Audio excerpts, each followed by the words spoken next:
neighborhoods. So what do we do to prevent these cuts, to fight back against these threats? How do we envision the world we want and win the world we need? Well, guess what? There's no app for that. My LinkedIn network is not going to save us. The networks we actually need are in real life, like this massive gathering. Beyond today, we need to gather every day, every week, in every workplace, in every school and religious institution, in every neighborhood. We need to invite and gather and organize. We need to march on the boss when our coworkers are intimidated and retaliated against. We need to strike early and often when work is not on our terms. We need to care for each other so when ICE tries to come for immigrants, we can reach out and find friends close by to link arms with and send the racists and the fascists running. So when hospitals threaten to withhold care from transgender patients, entire teams of clinicians quietly turn a cold shoulder on the cowards and bullies and provide care as usual. We need to have fun together, so when the tyrants try to scare us, we laugh easily in their faces. And we need to call and elect people's candidates. My family has been out canvassing for Zoran for mayor.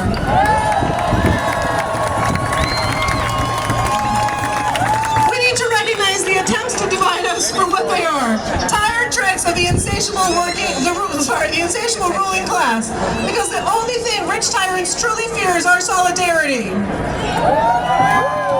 I went to the GA anti-globalization protests in Geneva in 2003, and there I saw a beautiful poster of the night sky. Against a background of stars, it said, "They are 8, we are billions." It stayed with me.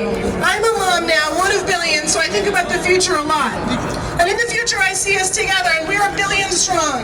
And the billionaires, where are they? They are the few, cowering and blinded by our constellations of light. Thank you. Wow.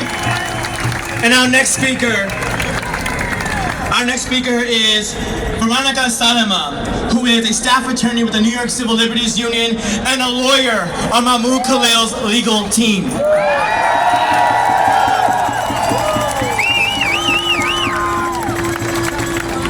It is an honor to be standing here with you all today, hearing our incredible activists and seeing this powerful crowd sends a clear and urgent message.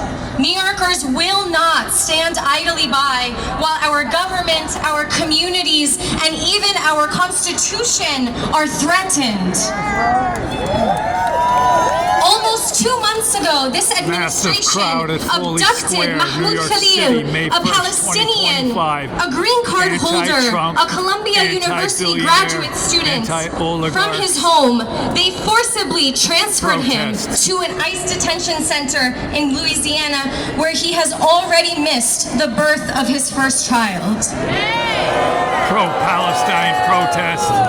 And why did this administration put Mahmoud, his family, his entire community through such abject, jaw-dropping cruelty?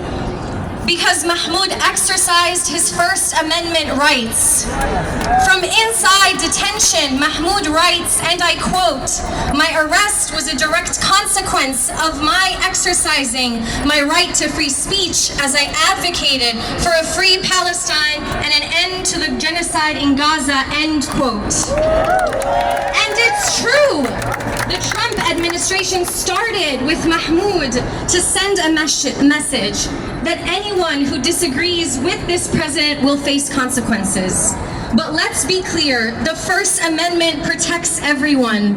And the Trump administration's assault on immigrants' rights and free speech, these are not isolated issues. They are part of a larger authoritarian playbook aimed at silencing dissent and dismantling the very institutions that undergird our democracy.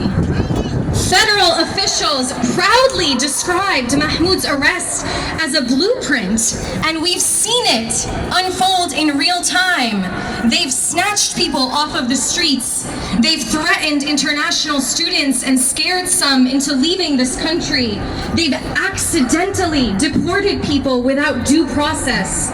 unlawfully invoked wartime powers to swiftly remove people, defunded our universities, arrested judges, dehumanized our trans communities, threatened sanctuary cities for refusing to divert local resources to carry out federal immigration enforcement. The list goes on. This is about all of us. In the face of escalating repression, we recognize the interconnectedness of our struggles. 2 days before his son was born, Mahmoud wrote a letter from detention addressed to all of us. He said, "I hope the suspension of my rights will raise alarm bells that yours are already in jeopardy. I hope it will inspire your outrage. I hope it will shake you into acting before it is too late." It's not too late. This crowd, this moment, proves it. If this is your first protest, welcome. You are in good company.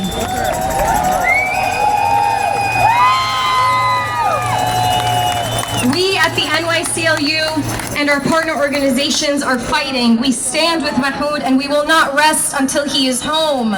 We will not let Trump silence our voices, threaten our communities, or erode our freedoms. And alongside all of you, we are just getting started.